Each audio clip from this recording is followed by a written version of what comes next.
தேவனுடைய சன்னிதானத்தில் வந்திருக்கிற உங்களுக்கு தேவன் எதை கொண்டு போஷிக்கணுமோ போஷித்து, எதை கொடுக்க வேண்டுமோ அதை கொடுத்து உங்களை வாழ்நாளெல்லாம் திருப்தியாக்கி நடத்தக்கூடிய தேவன் நம்மத்திலே இருப்பார் என்று சொன்னால் அது மிகையாக. 2 வாரம் பார்த்தோம், தேவனுடைய நாமத்தை குறித்து பார்த்தோம். அவருடைய நாமம் எப்பேற்பட்ட நாமம் என்ன?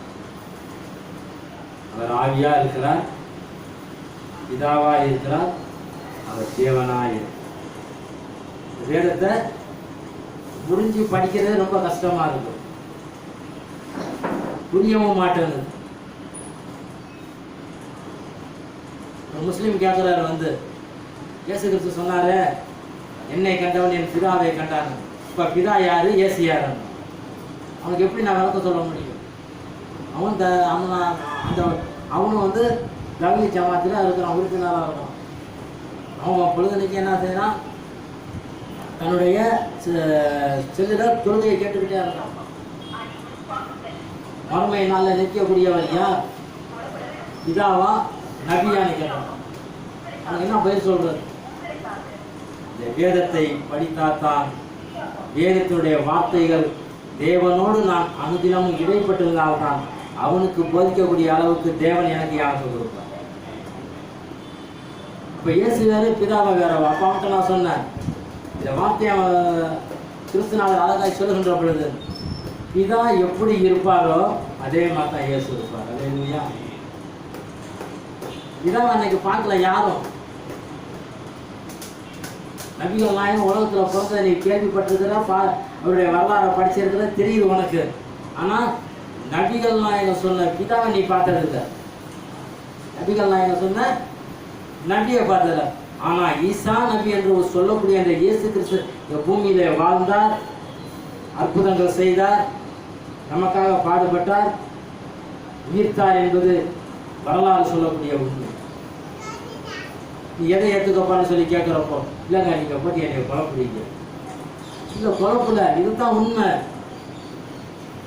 என்னைய குழப்பாம இருந்தா போதும், என்னைய குழப்பாம இருந்தா போதும். அதனால தான் இந்த 2வது வாரத்திலும் ஏசாயா தீர்க்கதரிசியின் புஸ்தகத்தின் மூலியமாய் தேவனுடைய ஆவியானவர் நம்மத்திலே இடைபெற பிதாவாகிய தேவனை ஸ்தோத்தரித்து இந்த வார்த்தை எடுத்து படித்து பார்ப்போம். ஏசாயாவின் தீர்க்கதரிசியினுடைய புஸ்தகம் 40வது அதிகாரம்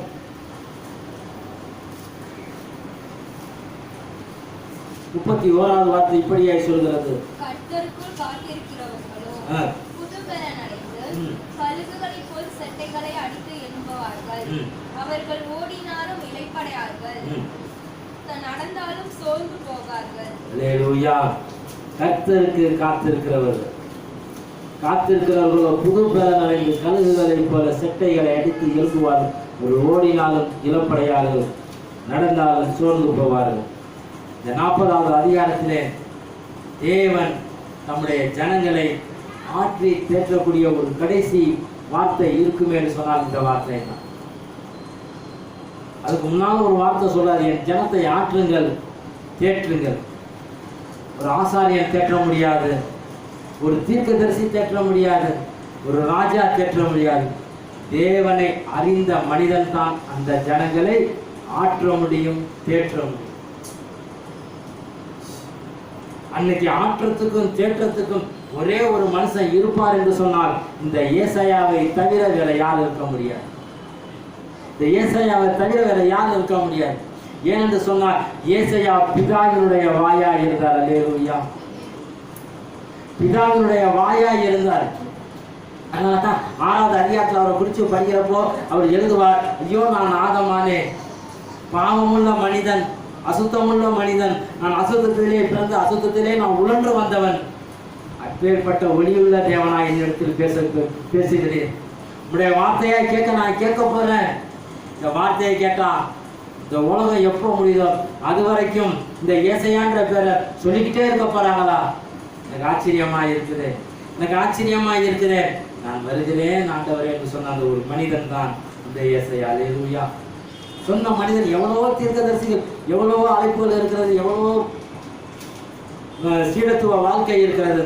ஆனால் பிதாவாகிய தேவனுக்கு தீர்க்கதரிசியாகவும் இருந்து ஆசாரியனாகவும் இருந்து ஒரு சீடத்துவ வாழ்க்கை வாழ்ந்து காட்டியவர் இந்த ஏசாயா. அல்லேலூயா. 3 வாழ்க்கை வாழ்ந்து காட்டியிருக்கிறார். அவரை தீர்க்கதரிசியா தான் நம்ம பார்க்கிறோம். ஒரு ஆசாரியனுக்கு ஒரு புத்தி சொல்லக்கூடிய ஒரு ஆசாரிய தன்மை வாய்ந்த ஒரு மனிதன் இருப்பார் என்றால் அது ஏசாயா தான். அதனால தான் இந்த இடத்துல சொல்கிறார், என் ஜனத்தை ஆற்றுங்கள், என் ஜனத்தை தேற்றுங்கள், எருசலேமுடன் பட்சமாய் பேசி அதன் போர் முடிந்தது என்றும் அதன் அக்கிரமம் நிவர்த்தியாயிற்று என்றும் அது தன் சகல பாவ நிமித்தம் கர்த்தரின் கையில் ரெட்டிப்பாய் அடைந்து தீர்ந்தது என்றும் அதற்கு கூறுங்கள் என்றும் உங்கள் தேவன் கூறுகிறார்.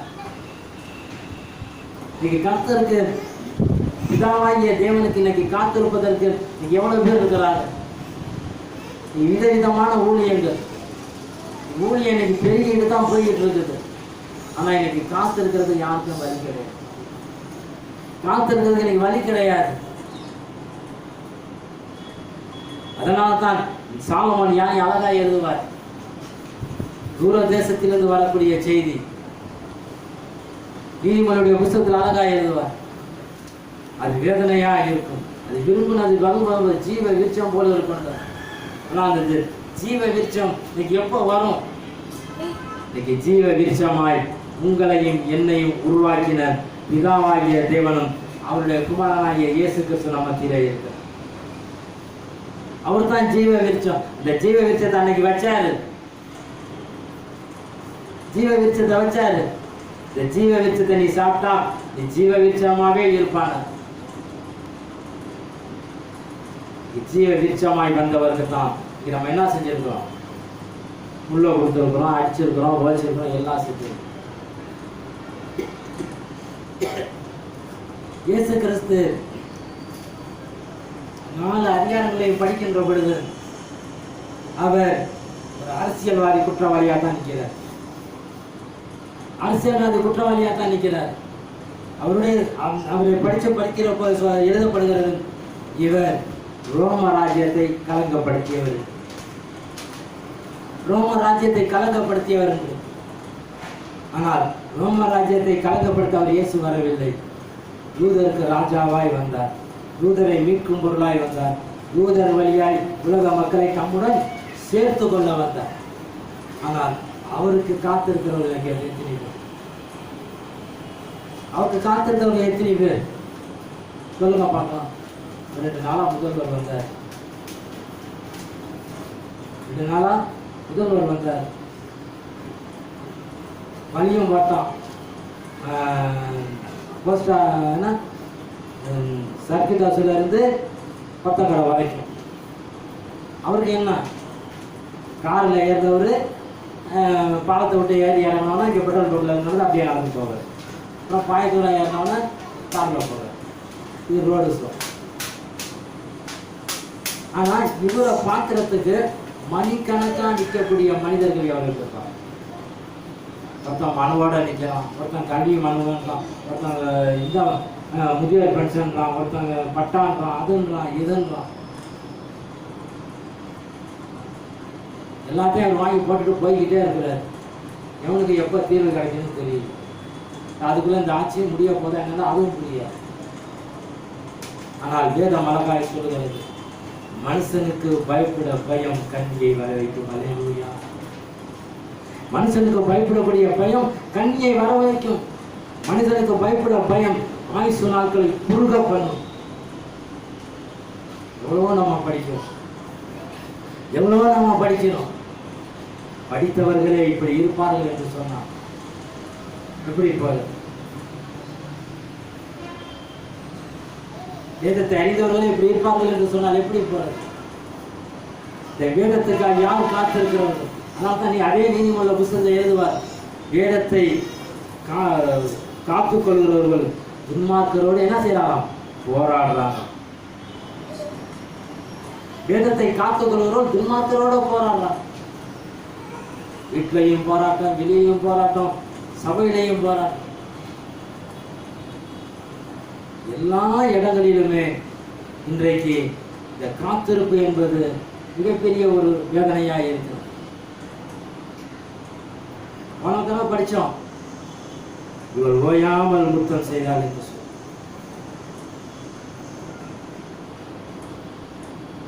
ஒரு வாரம் ஒரு செய்தியை யோசனை பண்ணிட்டே இருக்கிறேன்.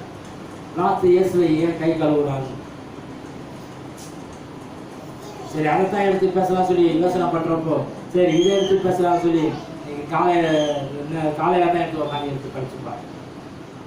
நீங்க காத்திருப்பு அவ்வளோ கஷ்டம். தேர்வு எழுதுகிற பிள்ளைங்களை நம்ம பார்த்தோம்னு சொன்னோம்னா 10 மாசம் படிச்சுக்கிட்டே இருக்குங்க. இந்த 11வது மாசம் தேர்வு தேதி வந்தவொடனே, அந்த தேர்வு தேதி வரப்போ நல்ல மனநிலையில் இருக்கிற பிள்ளைங்க வாங்கிடுது. நல்ல மனநிலையில் இருக்கிற பிள்ளைங்க மார்க் வாங்கிடுது. இல்லை மனம் பேரடிச்சு போயிருக்கிறது ஏதோ சொற்பமாக இருக்க வாங்கிட்டு வந்துடும். ஆனால் ஒவ்வொரு பிள்ளைங்க என்ன செய்யுது, மார்க் வாங்கணுன்றதுக்காக பெஞ்சை தட்டி கொடுக்குது, அடியில் வந்து பேப்பரை வாங்குது, எல்லாமே செய்யுது. அது அந்த தேர்வு காலத்துக்கு வரக்கூடிய ஆசிரியரை பொறுத்தது. ஒவ்வொருத்தன் போட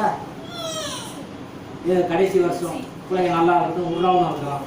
இல்லை கட் அண்ட் ரைட்டாக பிடிச்சி அந்த பிள்ளைங்களை வெளியே தள்ளி இனிமேல் பரீட்சை எழுதாது. ஏன் நம்ம வாழ்த்துவோம்? பரீட்சை எழுதாதன்னு சொன்னவனை வாழ்த்துவோமா? பரீட்சை வெளியப்பன்னு சொன்னவனை வாழ்த்துவோமா? இல்லை விட்டு அடிக்க வாய்ப்பு கொடுத்தவனை வாழ்த்துவோமா? ஆனால் 2 பிள்ளைங்க அழகாய் 599 வாங்கியிருக்கு. 2 பிள்ளை பையன் ஒன்று பொண்ணு ஒன்று. 100 பிள்ளைக்கு மேலே எல்லா பிள்ளையுமே ஏறக்குறைய கணக்கு, இங்கிலீஷு, சயின்ஸ் எல்லாம் சென்டர் எடுத்துருக்கு. ஆனால் நம்ம பிள்ளைங்களுக்கு அந்த கணக்கு என்ன செய்யுது, கணக்கு கஷ்டம் இருக்குது. ஆனால் அந்த பிள்ளைங்க ஈஸியாக எழுதிட்டு போயிடுது. ஆனால் ஒரே கொஸ்டின் தான். ஆனால் புரிதல் இல்லாமல் இன்னைக்கு பிள்ளைகள் வாழ்ந்து கொண்டு இருப்பார்கள் என்று சொன்னால் எதுலையுமே ஒரு இடத்துக்கு போக முடியாது.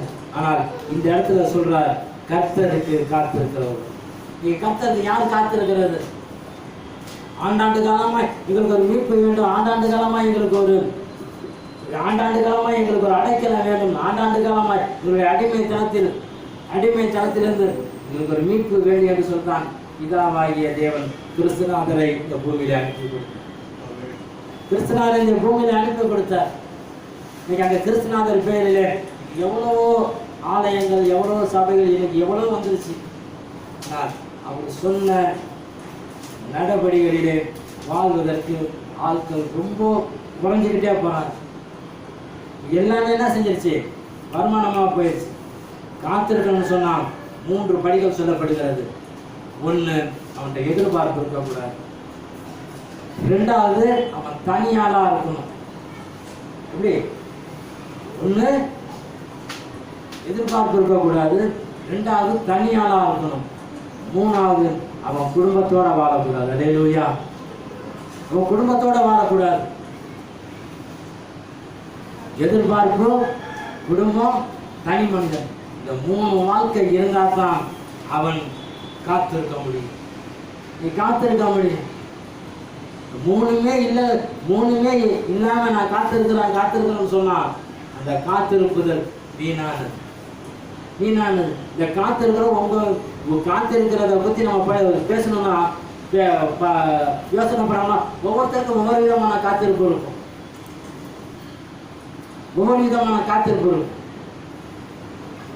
நடந்த ஒரு சம்பவத்தை சொல்லுகிறேன். ஒரு 3 வருஷத்துக்கு முன்னால ஒரு வீட்டு குடும்ப சூழ்நிலைக்கு ஒருத்தர 10,000 ரூபாய் கேட்டேன். 10,000 ரூபாய் கேட்டேன். அவன்கிட்ட கையில் காசு இருக்குது. அப்போ நான் என்ன செய்யணும், கொசு ஒழிப்பு பணிக்காக போயிட்டு இருக்கேன். வீட்டில் வருமானத்துக்கு சிரமம், குடும்ப செலவு. அப்போ ஒன்றும் கேட்கல, ஏன் இப்படி ஒரு இடம் இருக்குது, இந்த இடத்த நீ வச்சுக்கிட்டு நீ காசை போட்டு நீ பொறுமையாக நீ வாங்கிக்க. அந்த காசு வாங்குறதுக்கு உரையில் மிஷின் ஆஸ்பத்திரி தாண்டி 3 நாள் என்னை அலைய அந்த கொசு கடியில் சாக்கடையில் பக்கத்தில். அப்புறம் 3வது நாள் என்ன யோசனை பண்ணான்னு தெரியல. இல்லை வச்சுட்டு நான் அப்புறமேட்டு அந்த இடத்த நான் பேசிக்கிறேன், இந்த காசை நீ வச்சுக்கிறேன். இது மாதிரி ஒவ்வொருத்தருக்கும் ஒவ்வொரு விதமான காத்து. வேலைக்கு நான் நம்பி போவேன். வீட்டுக்காரங்க என்ன செய்வாங்க, இன்னைக்கு இல்லைப்பா நாளைக்கு செஞ்சுக்கலாம். இல்லை ஒருத்தன் என்ன செய்வான், 4 பேர் நான் 3 பேர் பழத்தில் 2 பேர் மட்டும் போதும். ஒவ்வொருத்தருக்கும் ஒவ்வொரு விதமான காற்று இருக்கு. ஆனால் இந்த இடத்துல சொல்றார் கர்த்தருக்கு காத்து. யார் கர்த்தருக்கு காத்திருக்க முடியும் சொல்லுங்க பார்க்கலாம். கர்த்தருக்கு யார் காத்திருக்க முடியும்? கர்த்தருக்கு காத்திருக்க முடியுமா? 1 சாமுவேலுடைய புஸ்தகம் 2வது அதிகாரம், 1 சாமுவேலுடைய புஸ்தகம் 2வது அதிகாரம் 3வது வசனத்தை படிமா. இனி மேட்டின்மையான பேச்சை பேசாதீர்கள், அகந்தையான பேச்சு உங்கள் வாயிலிருந்து புறப்பட வேண்டாம். கர்த்தர் ஞானமுள்ள தேவன், அவர் செய்கைகள் யதார்த்தமானவைகள் அல்லவோ. பலவான்களில் முடிந்தது, தள்ளாடினவர்களோ பலத்தினால் இறை கட்டப்பட்டார். போதும். இப்ப இது யார் எதிர்பார்த்துருக்கிறா? சொந்த புருஷனை எதிர்பார்க்கல. சொந்த புருஷன் சொல்றாரு, 10 பிள்ளைய காட்டிலும் நான் உனக்கு பெருசு தான், இவங்களை காட்டிலும் நான் உன்னைய ரொம்ப நேசிக்கிறேன்றாரு.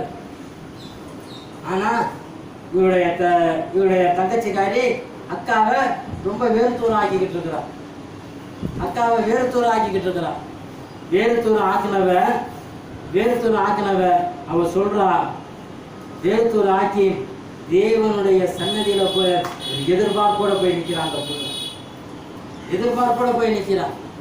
அந்த அண்ணாவுக்கு அந்த வார்த்தையை சொல்றான், இனி மேட்டின்மையான பேச்சை கேளாதீர்கள், நீ மேட்டின்மையான பேச்சை பேசாதீர்கள், உங்கள் வாயிலிருந்து புறப்பட வேண்டாம். கர்த்தர் ஞானமுள்ள தேவன், அவர் செய்கைகள் யதார்த்தமாய் அல்லது.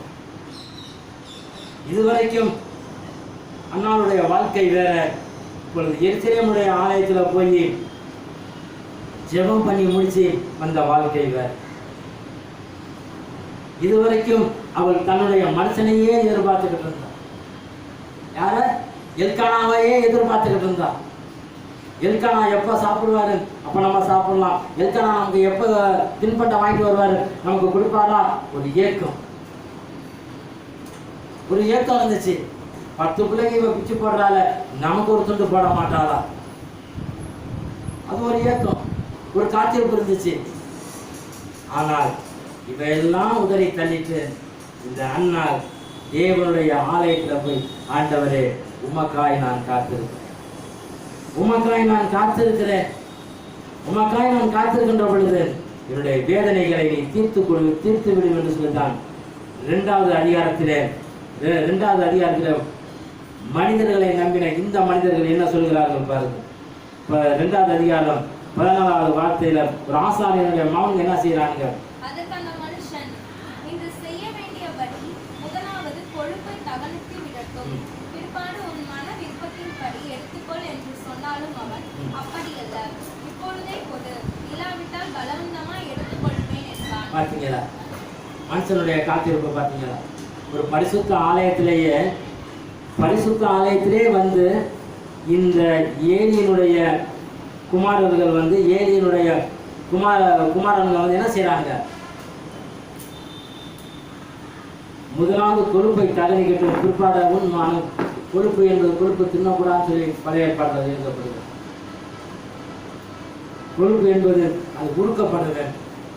ஆனா இன்னைக்கு கொழுப்பாவே இன்னைக்கு மனுஷன் வாழ்றான். கொழுப்பாவே வாழ்றான். இன்னைக்கு கொழுப்பாவே வாழ்றான். அவன் எவ்வளோ கெஞ்சி கேட்கறான், ஏன் கொழுப்பு தகனிக்கிட்டே, அதுக்கப்புறம் ஒரு இல்லை. அதனால் வந்த விளைவு அவர்கள் மாண்டு போனார்கள் என்று எழுதப்படும்.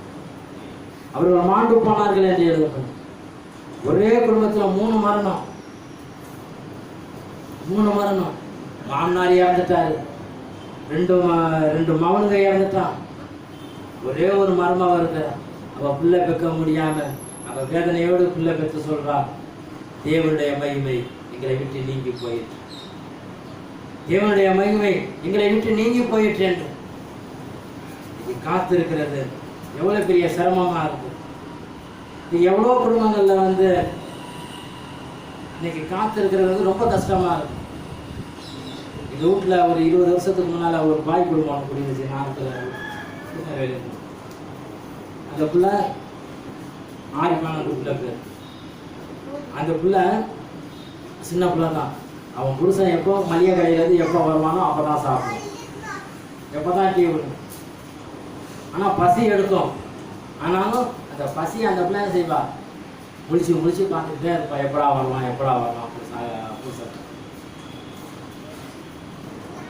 சின்ன ஒரு சாப்பாடு சாப்பிட்றதுக்கு என்ன செய்யலாம், நம்ம ஒத்துமையாக சாப்பிடணும், ஒரு குடும்பத்தில் சாப்பிடணும். நான் அவன் நினச்சா சாப்பிட முடியும், வீட்டில் எல்லாம் இருக்குது, நான் சாப்பிட முடியும். அவங்க தாய் தாத்தா அப்படி சொல்லி வளர்த்துருக்கிறார், குடும்பத்தோட புருஷனோட தான் அவங்க சாப்பிடணும். இதெல்லாம் ஒரு காதலி எடுத்துக்க. காதலிக்கிறதுக்கு முன்னால் அவன் இங்கே போய் நிற்பான், அப்படி நிற்பான், இப்போ நிற்க, அங்கே பஸ் ஸ்டாண்டில் நிற்பான், காலேஜ் வாசலில் நிற்பான், பூங்காவில் நிற்பான், அதை நிற்பான், இதை நிற்பான். இந்த காத்திருக்கிறது என்ன செய்யும், வாழ்க்கையில் போய் அந்த இச்சையில் போய் கலந்ததுக்கு அப்புறம் வெறுப்பை உண்டாகும்.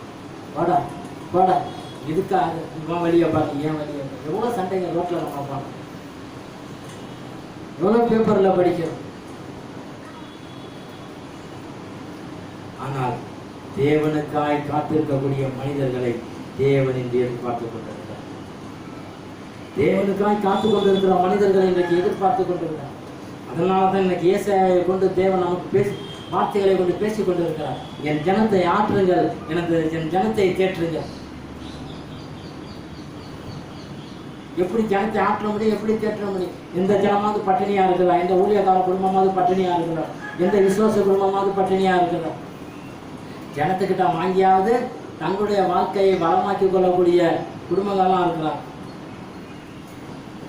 இன்னைக்கு அந்த ஜனத்தில் போய் ஆற்று தேட்டனா சொல்லுவாங்க, நாங்கள் ஏற்கனவே நாங்கள் தேடித்தான் இருக்கோம், ஆற்றலும் தேட்டணும் எனக்கு தேடணும். டிவியில் ஒரு விளம்பரம் பார்த்தீங்கன்னா, ஒரு விளம்பரம் வரும், கேட்பரி சாக்லேட் ஒரு விளம்பரம். அவன் செத்து போயிருப்பான், அவன்கிட்ட கேட்பரி சாக்லேட்டை கொடுத்தவன அப்படியே பஞ்சை எடுத்து போட்டுட்டு பாஸ் உயிராக இருக்கியா. அப்போ அந்த கேட்பரி சாக்லேட்டு அவன் எவ்வளோ காத்துட்டு இருப்பான் பாருங்க. கேட்பரி சாக்லேட் எவ்வளோ காத்திருப்பான், அவனுடைய இயக்கம் பூரா அதிலே போயிடுச்சு. அவன் அதிலேயே நினச்சிக்கிட்டே படுத்திருந்துருக்கான். ஒருத்தன் சொல்லுவான், அவ்வளோதான். அவன் அந்த டிவி அவன் ரொம்ப நல்லாகும். அவன் உடல் மேலே ஒரு வேட்டியை போட்டிருப்பானுங்க, எடு கொண்டாடுன்னு சொன்னாங்க. அவன் பாக்கெட்டை பார்த்தவனே அவனுக்கு அவ்வளோ சந்தோஷம்.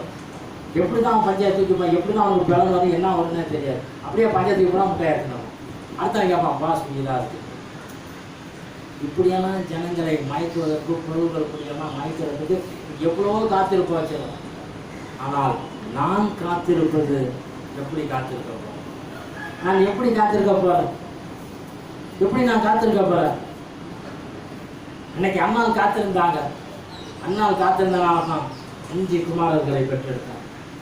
5 குமாரரை பெற்றோம். ஒரு பிள்ளையா இருந்தாலும் அழகான பிள்ளை, அந்த பிள்ளையை குறித்து தான் முதல் பேசப்பார் முதல் இதயமா இருந்து தீர்க்கதரிசி மாதிரி யாரும் எங்களுக்கு எழுமனதில்லை என்று சொல்லி சாட்சி கொடுக்குறாரு. இது நம்ம பிள்ளைங்களை பார்த்து நம்ம சாட்சி கொடுக்கணும், அடுத்தவங்க சாட்சி கொடுக்க முடியும். 12வது படிக்கிற வரைக்கும் பிள்ளைங்க அப்பா அம்மா அப்பா இருந்துங்க. கல்லூரி வாழ்க்கைக்கு போனோன்னா அதுக்கு என்ன செய்யுது, உனக்கு ஒன்றும் தெரியாது, நாங்கள் அதிகம் படிச்சுட்டோம், எங்களுக்கு எல்லாம் தெரியுங்கிறது, எல்லாம் தெரியுதுங்கிறது. கல்லூரி வாழ்க்கைக்கு போனோடனே அதுக்கு என்ன தடம் மாறக்கூடிய பிள்ளைங்களாம் மாறிடுது, தடம் மாறக்கூடிய பிள்ளைங்களாம் மாறிடுது. அந்த பிள்ளைகளை போய் உங்களை ஆட்டுங்க, அவங்களை தேட்டுங்க சொன்னாங்க. உங்களுக்கு நீங்கள் ஆட்டுனா தேட்டா உங்களுக்கு என்ன செய்யணும், கிரே பாட்டு தான் உங்களுக்கு கொடுக்கணும், நாங்கள் ஆட்டி தேட்டு தான் இருக்கிறோம். தேவனுடைய வார்த்தை அழகாய் எழுதப்படுகிறது. ஒரு மனுஷன் காத்திருக்கவில்லை என்று சொன்னால் அவருடைய மேன்மையை இழந்துப்போம், அவருடைய மேன்மையை இழந்துப்போம், மேன்மையை இழந்துப்போம். அதே அரசர் சாமுவேல் புஸ்தகம் 13வது அதிகாரத்தில் ஒரு சம்பவம் எழுதப்படுகிறது. இந்த சாமுவேலுடைய புஸ்தகம் 13வது அதிகாரம் 12வது வார்த்தை.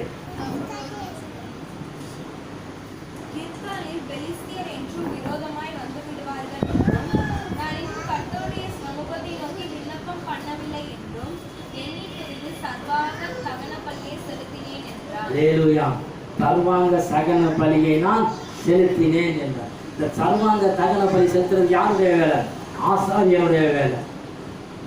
இந்த வேலைக்கு தான் யார் வச்சிருக்கிறாரு, தேவன் சாமுவேலை முன்குறிச்சி வச்சிருக்கிறாரு.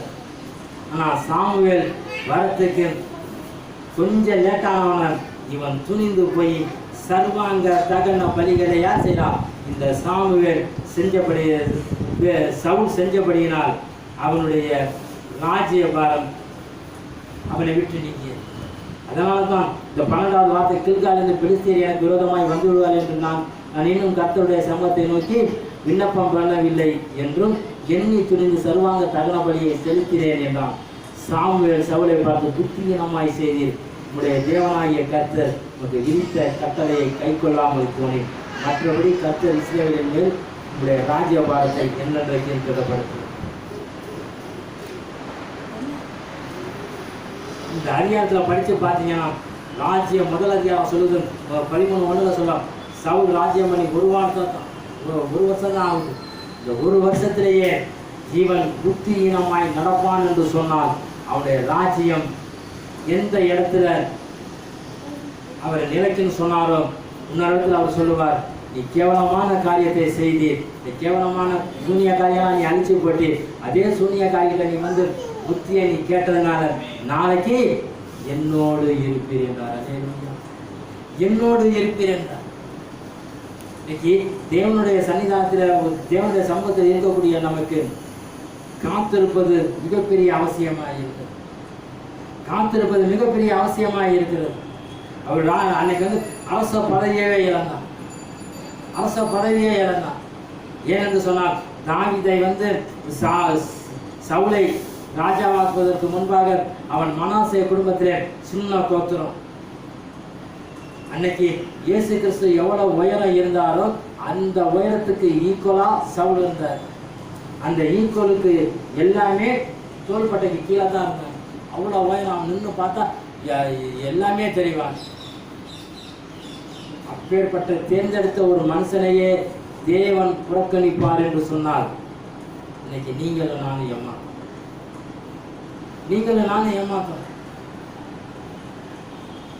ஆலயத்துக்கு இன்னைக்கு ஞாயிற்றுக்கிழமை எங்கள் ஆலயத்துக்கு வாங்கன்னு சொல்ல, இன்னைக்கு ஆலயத்துக்கு ஜனங்களை வாங்க சொன்னால் ஒவ்வொரு விதமான சாக்கு போடும்.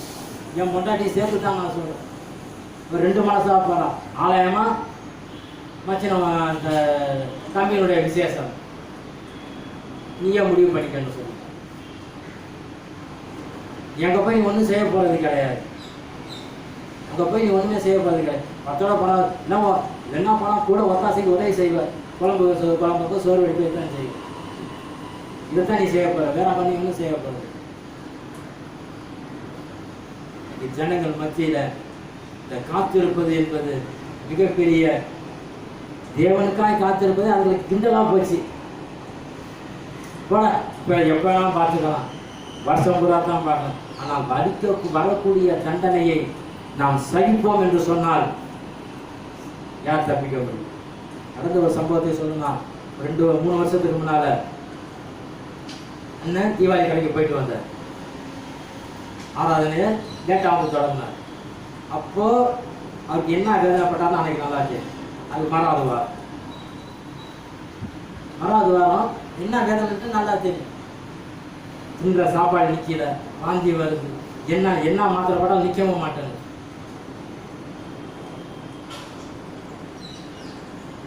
இன்னொரு சம்பவத்தை சொல்லணும். இதே ஆராதனை நடக்கிற நேரத்தில் அவங்க ஓசூரில் வாங்கின புது வீட்டை போய் இங்கே ஆராதனை நடந்து கொடுக்குறப்ப போய் திறந்தார். அங்கே அண்ணனுக்கு டைம் கிடைக்கல, வரத்துக்கு லேட் ஆகிடுச்சு. சரி நமக்கு இது ஒரு வாய்ப்பாக இருக்குன்னு சொல்லி போய் திறந்தார். அப்போ இதே கஷ்டம் தான்.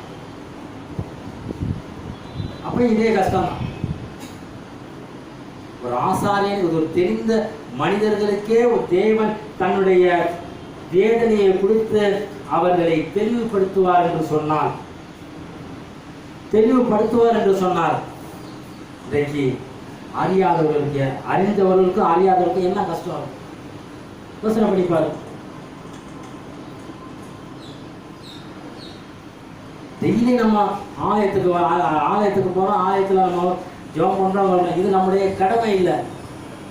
ஞாயிற்றுக்கிழமை என்பது தேவனுக்காய் கொடுக்கப்பட்ட நாள் என்று எழுதப்படுகிறது. இந்த நாளை வந்து தேவனுக்கு தான் நம்ம கொடுக்கணும்.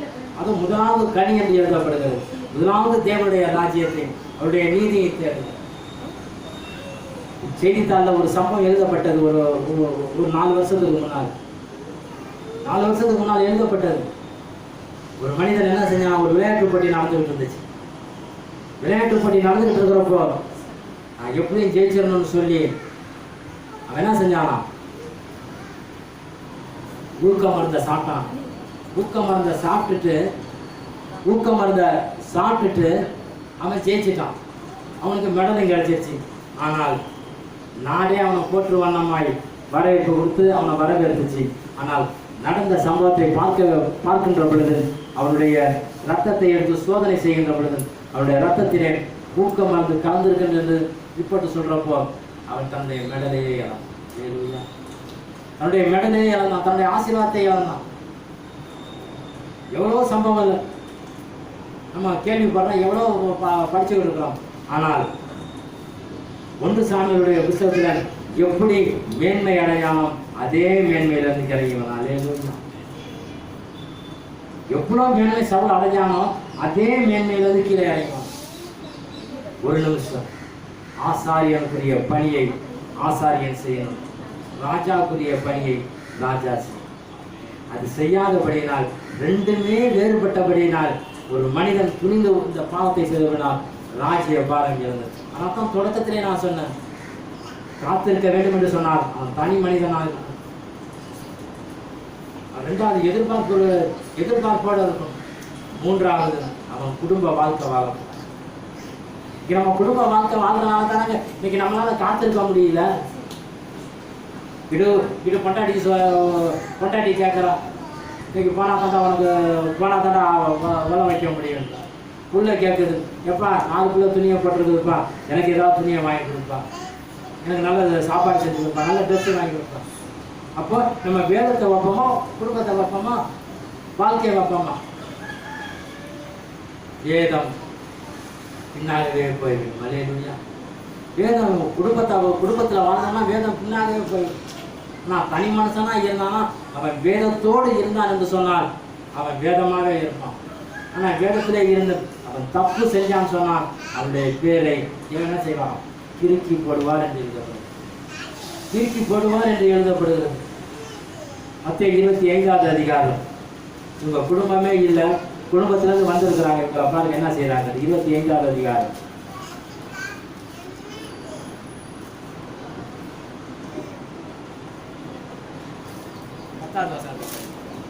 அப்படியே அவர்கள் வாங்க போனபோது மணவாளர் வந்து விட்டார். ஆயத்தமாய் இருந்தவர்கள் அவரோடு கூட கல்யாண வீட்டுக்கு பிரவேசித்தார்கள். கதவும் அடைக்கப்பட்டது. பின்பு மற்ற கன்னிகைகளும் வந்து, ஆண்டவரே ஆண்டவரே எங்களுக்கு திறக்க வேண்டும் என்றார்கள். அதற்கு அவர், உங்களை அறியேன் என்று மெய்யாகவே உங்களுக்கு சொல்கிறேன் என்றார். கல்யாண வீட்டுக்கு பிரவேசித்தார்கள், கதவு அடைக்கப்பட்டது. அவர்கள் அப்படியே வாங்க போன பொழுது மணவாளன் வந்து விட்டார். இவங்கெல்லாம் ரெடியாக தான் போனாங்க, ஏற்கனவே போனவங்க தயாராக போயிருக்கிறாங்க. எந்த நேரம் வராது எப்போ வராதுன்றது தெரியாது. ஆனால் இவங்க போனவங்க ரொம்ப அசால்ட்டாக போயிட்டாங்க.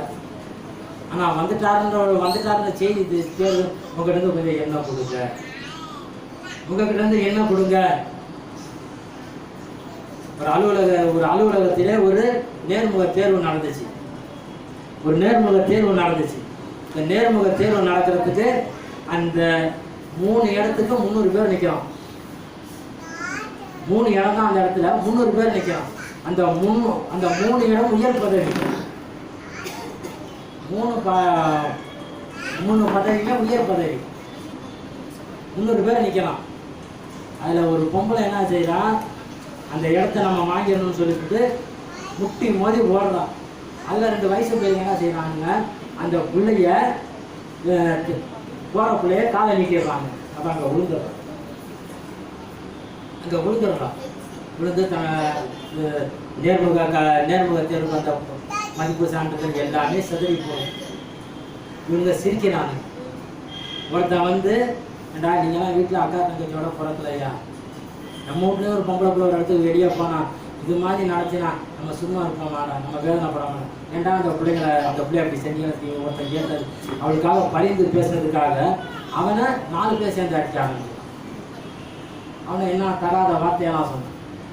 ஆனால் நடந்த செய்தி என்ன, யார் நேர்முக தேர்வில் கலந்துக்கிறதுக்கு அடிபட்டு மிதிப்பட்டு நின்னாலோ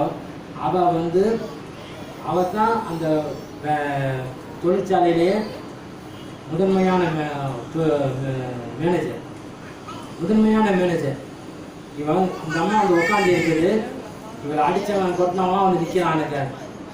ஆனால் இவனுக்கு பரிந்து பேசினவனை கூப்பிட்டு, நீ என் சீட்டுக்கு பக்கத்தில் உட்காரு. அல்லேலூயா. என் சீட்டுக்கு நீ பக்கத்தில் உட்காரு. அப்போது மீதி வந்த 298 பேரும் அப்படியே தலை குனிஞ்சு உட்காரலாம். அந்த அம்மா சொல்லுது, ஏண்டா இந்த நிர்வாகத்தை நடத்தக்கூடிய முதலாளி நான் தான். ஆனால் இந்த இடத்துல நேர்முக தேர்வு எப்படி நடக்குதுன்றதுக்காக தான் நான் மாறு வேடத்தில் வந்து என்னென்ன தப்பெல்லாம் நடக்குதுன்னு நான் பார்த்துட்டேன். திருப்பி அதே சீட்டில் நான் போய் உட்காந்தேன். உங்களை நான் கூப்பிட்டு சொல்கிறேன், இனி என்கிட்டையுமே உங்களுக்கு வேலை கிடையாது. அதே மாதிரி தான் இந்த புத்தி இல்லாதவர்கள் எல்லாமே ஆயத்தத்தோட போய் ஏமாந்து வந்தார்கள். அல்லேலூயா. எல்லாமே ஏமாந்து வந்தார்கள். அவங்க ஏமாந்து வரப்போ எவ்வளோ ஏமாந்து வந்திருப்பாங்க. அதான் உன்னத பட்டில் எழுதுவார், என் நேசருக்காக நான் காத்திருக்கேன், என் நேசருக்காக நான் கருத்து போயிருக்கிறேன், என் நேசருக்காக நான் என் உடலையே வெடித்து போயிருக்கேன், என் நேசரை நீங்கள் கட்டியிருக்கலாம். அந்த நேசர் இப்பொழுது வந்து விட்டார். இதோ மணவாளன் வந்து விட்டார். சத்தம் கேட்கப்படுகிறது. இன்னைக்கு உலகம் முழுவதும் இன்னைக்கு அந்த மணவாளனுடைய சத்தம் கேட்கிறது. இங்கே நம்மளை பார்த்து இன்னைக்கு ஜனங்களை பார்த்து பயமுறுத்துறானுங்க. இதோ காலம் கொடியிற காலம் கொடுத்து தான் மனுஷன் அன்னையிலேருந்து இன்னைக்கு வரைக்கும் ஏமாற்றிட்டு தான் இருக்கணும்.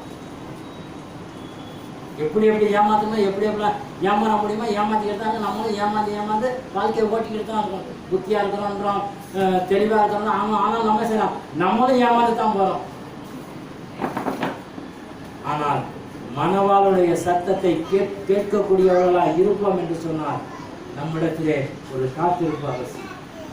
மணவாளுடைய சத்தத்தை கேட்க வேண்டும் என்று சொன்னால் நம்ம இடத்திலே ஒரு காத்திருப்பு அவசியம். அந்த காத்திருப்பு இல்லாதபடியினால தான் இன்றைக்கு சபைகள் இன்னைக்கு எவ்வளவோ வருகையை பற்றி பேசுகிறாங்க, நாடை பற்றி பேசுகிறாங்க, அந்த தீர்க்கத்தை எல்லாமே நிறைவேறிட்டு தான் வருது. அந்த காத்திருக்கிறதுலே இன்னைக்கு யார் முன்னணியில் இருக்கிறாங்களோ அன்றைக்கு தான் மணவாளன் அவர்களை அழைத்து கொண்டு போவார். தனி ஒரு மனிதனாய் தேவனுடைய ராஜ்யத்துக்கு வர காத்திருந்த அரிமத்தியா ஒரு சூசையை குறித்து எழுதப்படுகிறது 23:51. லூக்கா 23:51 எழுதப்படுகிறது.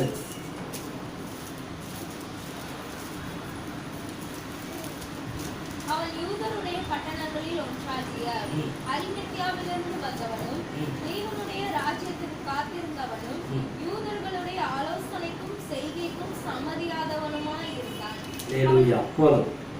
இந்த யோசிப்பை குறித்து அரிமத்தியா ஒரு சூசையை குறித்து நம்ம எப்போ பார்ப்போம்? பாடுகளுடைய நாட்களில் தான் பார்ப்போம். ஆனால் அந்த பாடுகளுடைய நாட்களில் நம்ம பார்க்குறப்போ யோசிப்பு என்ற ஒரு ஆலோசனைக்காக உத்தமனும் நீதிமானுமாக இருந்தால் அந்த அரிமத்தியா ஒரு சூசை என்ன செஞ்சாராம்? தேவனுடைய ராஜ்யம் எப்போ வரும்னு சொல்லி காத்திருந்தார். தேவனுடைய ராஜ்யம் எப்போ வரும் சொல்லுங்க பார்க்கலாம். இயேசு கிறிஸ்துவை அடித்து உதச்சி சிலுவையில் தொங்க விட்டுருக்குறாங்க. இதுதான் அரிமத்தியா ஒரு சூசை எதிர்பார்த்த ராஜ்யமா? குத்துயிரும் கொலையுமா அடிச்சு இழுத்துக்கிட்டு போறாங்களே, இதான் அரிமத்தியா ஒரு சூசை எதிர்பார்த்த ராஜ்யமா? சொல்லுங்க பார்க்கலாம், யோசனை பண்ணுங்க பார்க்கலாம். ஒருவேளை வருகையிலே நீங்களும் நானும் உயிரோடு இருப்போம் என்று சொன்னால் இந்த அரிமத்தியா ஒரு சூசையை நிச்சயம் பார்ப்போம். அல்லேலூயா. நிச்சயம் பார்ப்போம். ஐயா, நீ எந்த ராஜ்யத்துக்கு நீ காத்திருந்த? இயேசு அடிச்சு இழுத்துட்டு போற இந்த ராஜ்யத்துக்கு காத்திருந்தியா?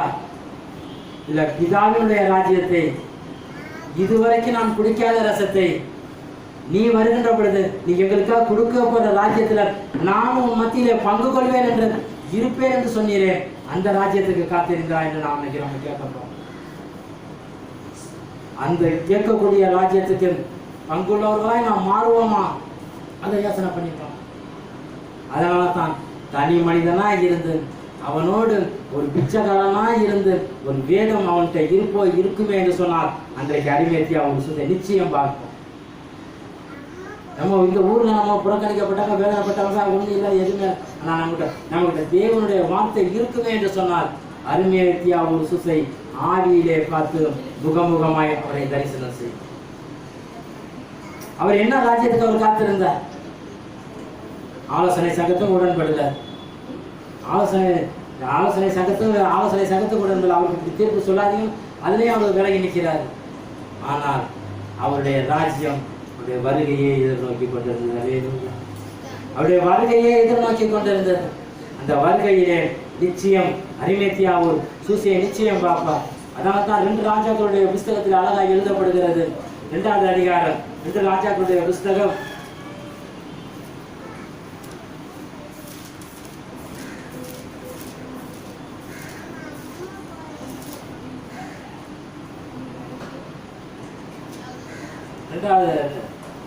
2வது அதிகாரம் 1 வசனத்தை படிக்கும்.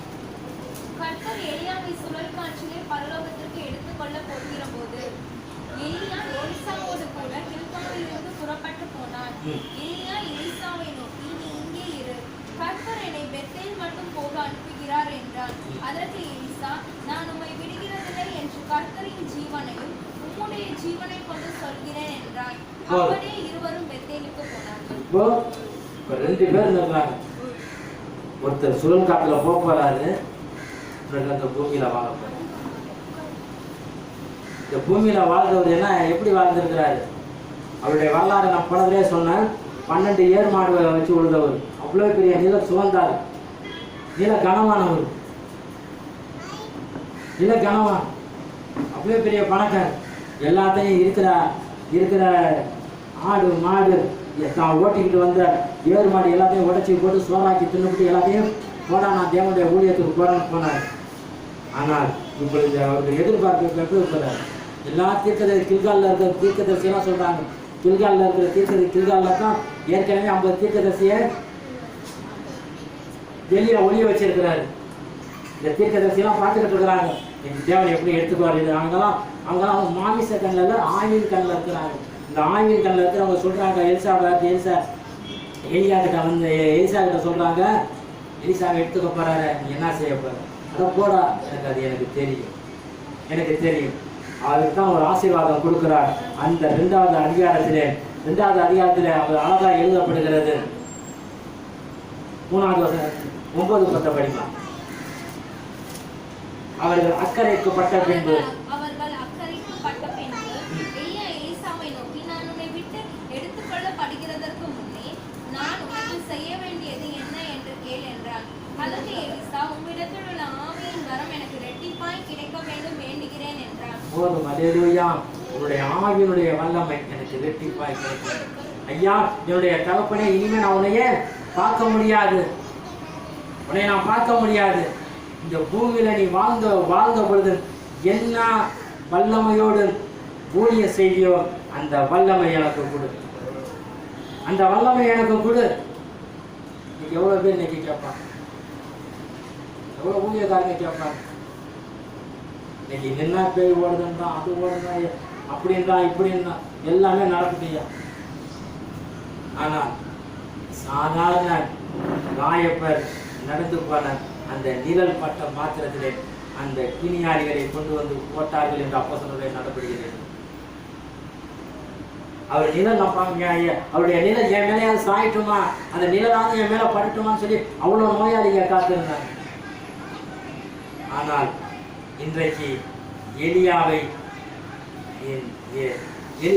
எலியா எடுத்துக்கொள்ளப்பட்டார். எலிசா பூமியிலே வாழ்ந்து கொண்டிருக்கிறார். ரெட்டிப்பான வரும். ஆனால் தகப்பனை காட்டிலும் இந்த மகன் செய்த அற்புதங்கள் அதிகம் என்று எழுதப்படுகிறது. தகப்பனை காட்டிலும் மகன் செய்த அதிசயங்கள் அதிகம் என்று எழுதப்படுகிறது. இப்ப எப்படி காத்திருந்திருப்பார் சொல்லுங்கப்பா? ஒரு இடத்துல போய் இவ்வளவு நேரம் நில்லுனாக நம்ம என்ன செய்வோம்? போட ஒரு செக்யூரிட்டி வேலைக்கு போனாங்க, கால் கடுக்க நிற்குதுன்னு சொன்னால் நம்ம என்ன வளைவா என்ன திட்டுவோம். நேரம் இந்த முதலாளிக்காரன் இந்த நேரத்தில் வந்துருக்குறாங்க, நமக்கு ஒரு சேர் கொடுத்துருக்காங்க, சாந்தி வைக்கலான்னு பார்த்தா இவன் நவர மாட்டேன்றாங்க, சுற்றி வராங்க. இந்த டீச்சர் வேற சுற்றி வேற கொஞ்சம் உட்காந்து பாடம் படிக்கலாம், என்னை நின்றுன்றான். இன்னைக்கு நமக்கு அவ்வளோ நான் உட்காந்து பாடம் படிக்கலாம். நம்ம என்ன சாத்து சொல்லாமல் எல்லா சாப்பிடுறோம். ஆனால் இந்த மனிதன் அவர் எங்கெங்க போறாரோ அவர் பின்னாலேயே ஓடி போய் அவர் கேட்கக்கூடிய வார்த்தை, உங்ககிட்ட இருக்கிறதே எனக்கு ரெண்டாகும். நம்ம கேட்க முடியுமா? அன்னைக்கு அவருக்கு குடும்பம் இல்லைங்க, குடும்பத்துல இருக்க வந்தவர், அவருக்கு அவருடைய பிள்ளைய பத்தி எழுத, அவர் மனைவியை பத்தி எழுதுல. ஆனா இன்னைக்கு நம்மகிட்ட குடும்பம் இருக்குது, பிள்ளை இருக்குது, தேவைக்கு இருக்குது. நம்ம வல்லமையை கேட்க மாட்டோம், அற்புதத்தை கேட்க மாட்டோம். தெரியாதத்தனமா என்னுடைய இச்சைக்காக குடும்ப வாழ்க்கையில நான் சேர்ந்துட்டேன். இந்த குடும்பத்தை கரையேற்றதுக்கு ஏதாவது உதவி செய்ய ஆண்டவரே, இவரை கேவலமாட்டீங்க, எனக்கு ஏதோ உதவி செய்ய ஆண்டவரே, இதைத்தான் நம்ம கேட்போம். எவ்வளோ குருமார்கள் இருக்கிறாங்க, எவ்வளோ கன்னியர்கள் இருக்கிறாங்க, எவ்வளோ ஆயர் பெருமக்கள் இருக்கிறாங்க. அவங்களாம் கேட்பாங்களா? உண்மை போல நாங்கள் மாறணும், உண்மை போல நாங்கள் மாறணும், பாடணும், எல்லாம் செய்கிறோம், பாடுறோம். ஆனால் மாற முடியலையே. யாராவது பார்த்து சொல்றாங்களா இவங்க இயேசு மாதிரி இருக்கிறாங்க, இல்லை இவங்க பிதா மாதிரி இவ்வளோ வசீகரமாக இருக்கிற ஒளியா இருக்கிறாங்க? மோசையை குறித்து சொன்னாரு, என் வீட்டில் இவர் எங்கும் உண்மை உள்ளது. அந்த உண்மை இன்னைக்கு நம்ம பார்க்க முடியலையே. ஒளியா காட்டையும் பார்க்கணும், விசுவாச குடும்பங்களையும் பார்க்க முடியலையே, எவ்வளோ பார்க்க முடியலையே.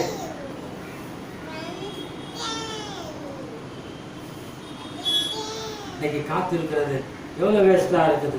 அதனால தான் அந்த தனி மனிதனாய் இருந்தபடினால தான் அன்றைக்கு எழுத எலியாவா சொல்லணும், எனக்கு குடும்பம் இல்லை, ஒன்றும் இல்லை, உன்னையே நான் தேடி வந்தேன், உன்னுடைய வல்லமை எனக்கு கொடு, உன்னுடைய வல்லமை எனக்கு கொடுன்னு சொல்லி தேடி வந்தார். இன்னைக்கு நம்ம வல்லமை நம்ம தேடி போகணும். இன்னைக்கு வல்லமையெல்லாம் இன்னைக்கு விற்க ஆரம்பிச்சிட்டாங்க. அல்லேலூயா. வல்லமையெல்லாம் விற்க ஆரம்பிச்சிட்டாங்க. என்கிட்ட வந்தா வல்லமை, உங்ககிட்ட வந்தா வல்லமை. இப்போ ஒரு பிள்ளைக்கு வல்லமைனே பேர் இருக்கு, வல்லமை மேரின்ட்டு, வல்லமை தாசனு பேர் இருக்கு. அந்த வல்லமை தாசன் பார்த்தா மீன் சாப்பிட அடிப்பார், வல்லமை மேரியை பார்த்தா வீட்டு வேலை செய்யும், 10 பாத்திரத்தை செய்யும். என்னன்னு கேட்டால் என் வீட்டில் வரணும், என் புருஷன் சரியில்லை. ஆனால் தேவன் இந்த நாளிலுமாய் காத்திருப்பதை குறித்து நமக்கு அழைப்பு எவ்வளவு கொடுக்கிறார். காத்திருக்கும் பிதாவாகிய தேவன் நமக்கு அழைப்பு எவ்வளவு கொடுக்கிறார். யோவான் நற்செய்தி புத்தகத்தில் படித்து பார்ப்போம் என்று சொன்னார். யோவான் நற்செய்தி 20வது அதிகாரம். ஒரு தனி மனுஷனை எப்படி அவருக்காக பிதாவாகிய தேவன் சுதனாகிய சரிசை எப்படி வராது பாருங்க. 20வது அதிகாரம் 27 படிமா. தோமாவை நோக்கி, நீ உன் விரலை இங்கே நீட்டி என் கைகளை பார், உன் கையை நீட்டி என் விழாவிலே போடு, அவிசுவாசியாய் இராமல் விசுவாசியாய் இரு என்றார். தோமா அவருக்கு பிரதியுத்தரமாக, என் ஆண்டவரே, என் தேவனே என்றார். போதும். நம்ம என்ன சொல்லுவோம்? சந்தேகப்பட்டார். இவருடைய காத்திருப்பு விசேஷமானது. சந்தேகம் ஒரு பக்கத்தில் இருக்கட்டும், ஆனா இவரு யோசனை பண்ணிக்கிட்டே இருக்கிறாரு. எல்லாரும் சொல்றாங்க இயேசு உயிர்த்துட்டாரு, மரியாதை நான் இயேசுவை பார்த்தேன், ராயப்பரை பார்த்தேன், திரைசிலையை பார்த்தேன். ஆனால் இவருக்கு இந்த எண்ணம் ஓடிக்கிட்டே இருக்கிறனால தான் இவர் சொல்றாரு, அவருக்காய் நான் காத்திருப்பேன், அவர் என்னை தேடி வரட்டும். அல்லேலூயா. அவருக்காய் நான் காத்திருப்பேன், அவர் என்னை தேடி வரட்டும். இந்த ஒரு சீடனுக்காகவே இயேசு தன்னை வெளிப்படுத்திய சம்பவம் தான் இது. இந்த ஒரு சீடனுக்காக தான் இங்கே வர்றாரு. 120 பேரோட பேசியிருக்கலாம், கடற்கரையில் பேசியிருக்கலாம், சீமான்ட்ட தனியாக பேசியிருக்கலாம். இதெல்லாம் அவங்களுடைய வாழ்க்கையை குறித்தது. ஆனால் சீடத்துவ வாழ்க்கைக்கு வந்த இந்த தோமா பின்மாற்றம் அடைஞ்சு போயிடக்கூடாதுன்றதுக்காக இந்த தனி மனுஷன் ஒருத்தருக்காகவே அந்த பூட்டிய கதவுக்குள் இந்த இயேசு கிறிஸ்து நுழைகிறார். நுழைகின்ற பொழுது அவர் கேட்கிறார், தோமாவே, உன் விரலை இங்கே நீட்டு, உன் கைகளை இங்கே போடு, என் விழாவிலே அவிசுவாசியாமல் இராமல். ஏற்கனவே வேதனை அடைஞ்ச உடல்,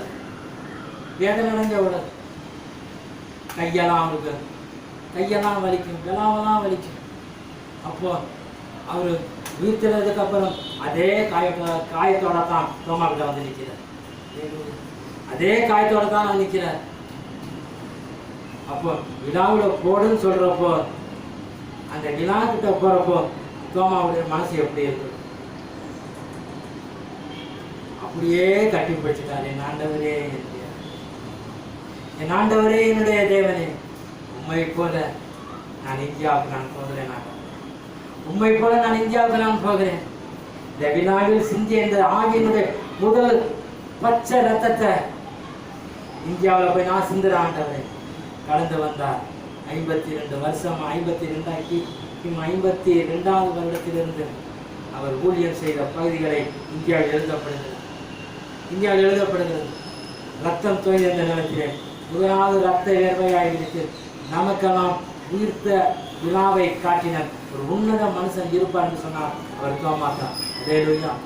உன்னத மனுஷன் இருப்பார் என்று சொன்னார், அது தோமா தான். உன்னத மனுஷன் இருப்பார் என்று சொன்னார், அது தோமாவா தான் இருக்க முடியும். அந்த தோமாவை இன்னைக்கு எவ்வளவோ விழா கும்பிடுறோம், எதெல்லாம் செய்யணும். ஆனால் தோமா மாதிரி இன்னைக்கு யாகமாய் ஊழியம் செய்வதற்கு யார் வேணும்? அன்னைக்கு தோமா குடும்பத்தை நினைச்சிருப்பாரா? மொழியை நினைச்சு எதுவுமே நினைக்கிற. ஆனால் இன்னைக்கு மொழி இன்னைக்கு என்ன செய்யறாங்க? போராடமா எனக்கு மொழிபெயர்ப்பாளர் வேணும். அவர் இயேசுனுடைய ஆவியிலே வந்தார். அல்லேலூயா. இயேசுனுடைய ஆவியிலே வந்தார். அந்த ஆவியாய் அவர் பரிசுத்த ஆவியானவருக்கு சாட்சியாய் இந்தியாவிலே அவர் சான்று பாருன காரணத்தினாலே இன்றைக்கும் அவரை என்ன செய்யலாம்? சாட்சியாய் நாம் பேசுகிறோம். சாட்சியாய் என்று பேசுகிறோம். அதனால தான் சங்கீத புஸ்தகத்தில் 22:47 அழகாய் எழுதுவார். சங்கீத புஸ்தகம் 22:47 தேவனே,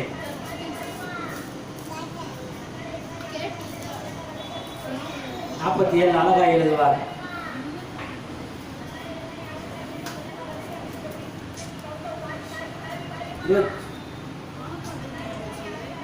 26 படிக்க 25 படிச்சு 22 மகா சபையில் உம்மை துதிப்பேன்.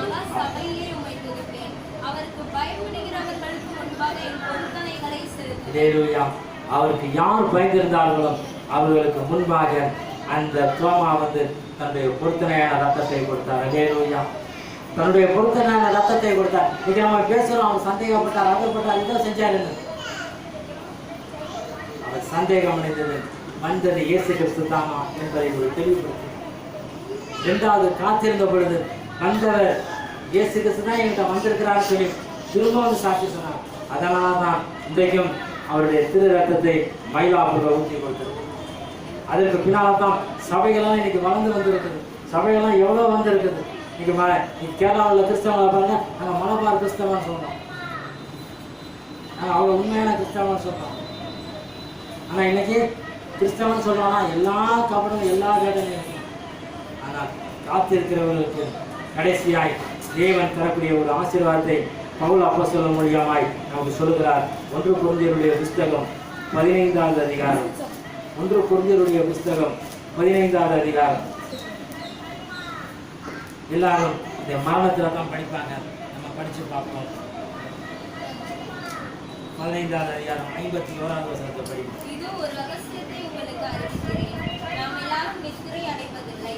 ஆகிலும் கடைசி எக்காலம் தொனிக்கும் போது ஒரு நிமிடத்திலே ஒரு இமை பொழுதிலே நாம் எல்லாரும் மறுரூபமாக்கப்படுவோம். எக்காலம் தொனிக்கும், அப்பொழுது மரித்தோர் அழிவில்லாதவர்களாய் எழுந்திருப்பார்கள், நாமும் மறுரூபமாக்கப்படும்.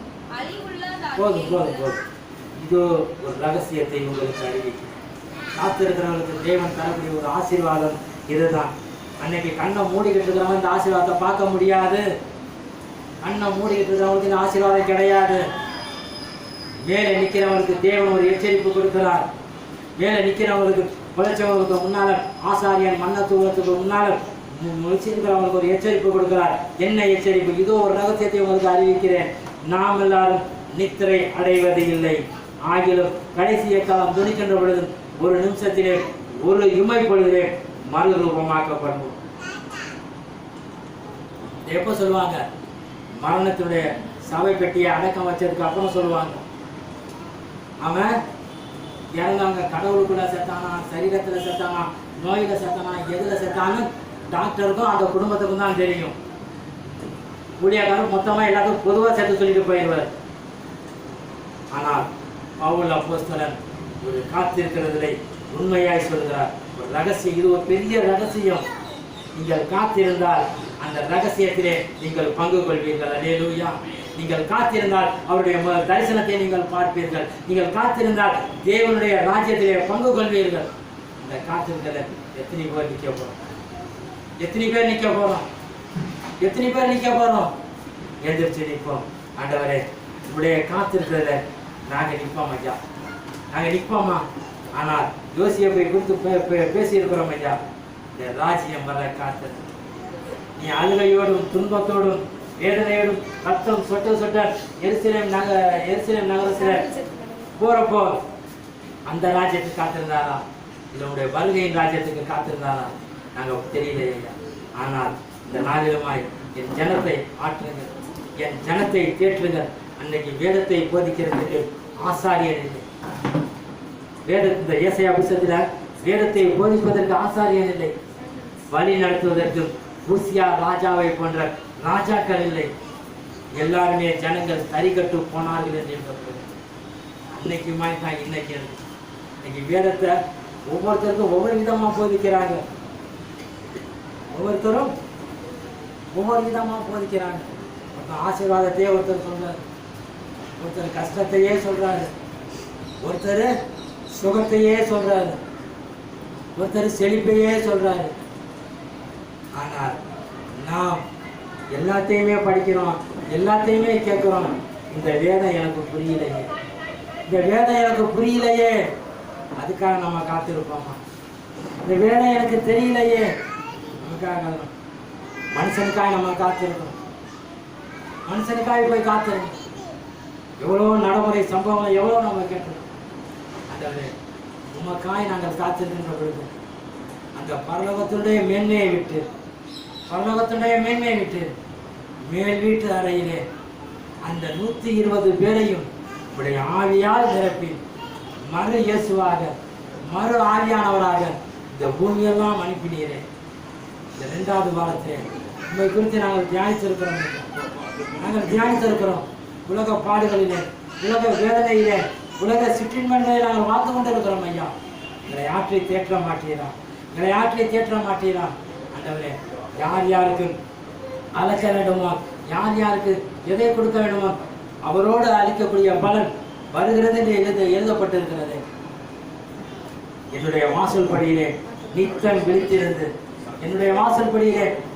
விழித்திருந்து என்னுடைய வாயில் கதவை யார் திறக்கிறார்களோ அவருடைய வார்த்தைக்கு செவி கொடுப்பேன் என்று எழுதி வைத்திருக்கிறார்களே. நாங்கள் செவியும் கொடுக்கல, காற்றும் இல்லை. நாங்கள் உலகத்தினுடைய மயக்கத்திலேயே நாங்கள் போய்கிட்டு இருக்கிறோமே. எங்களுக்கு என்னையா நீ புத்தி சொல்ல போறீர் என்று சொல்லி அவரிடத்தை ஒப்பு கொடுப்போம். ஆராத காயங்கள் ஆறும், ஆரோக்கியம் வாழ்வினில் மோரும். ஆராத காயங்கள் ஆறும், ஆரோக்கியம் வாழ்வினில் மோரும். ஆற்றிய தேற்றும் நல்லாத போற்றிய பாதம் தரிப்போ.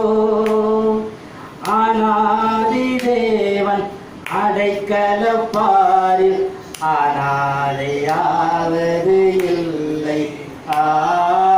அநாதி தேவன் அடைக்கலப்பாரில் அநாதையாவது இல்லை.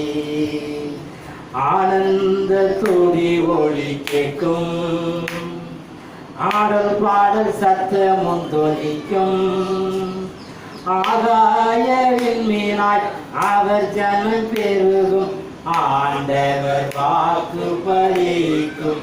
ஆகாய விண்மீனாய் அவர் ஜனம் பெருகும், ஆண்டவர் வாக்கு பலிக்கும். பார்ப்போற்றும் தேவன் நம் தேவன், பாரினில் வேறில்லை பாக்கியம். பார்ப்போற்றும் தேவன் என் தேவன், பாரினில் வேறில்லை பாக்கியம். நீரே என் ஜனங்கள் என்றாரே, வேறென்ன வாழ்வினில் வேண்டும். பிள்ளைகள் சபையும் பிதா முன்னே நிலைக்கும் பரிசுத்த மாளிகை எழும்பும். பிள்ளைகள் சபையும் பிதா முன்னே நிலைக்கும் பரிசுத்த மாளிகை எழும்பும்.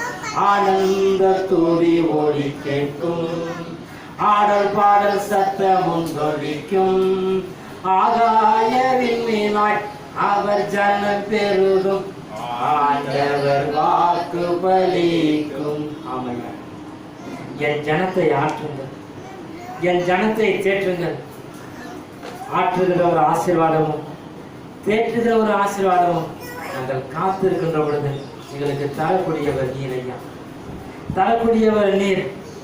நாங்கள் உலக பிரகாரமாய் உலகத்திலே குடும்பமாய் நாங்கள் வாழ்கின்ற பொழுது நீ எங்களை ஆற்றி தேற்றுவது ரொம்ப சிரமம் ஐயா, ஆற்றி தேற்றுவது சிரமம். ஆனால் உமக்காய் நாங்கள் காத்திருப்போம் என்று சொன்னார். நீ எங்களுக்கு செய்யக்கூடியது எது என்று எங்களுக்கு தெரியாது.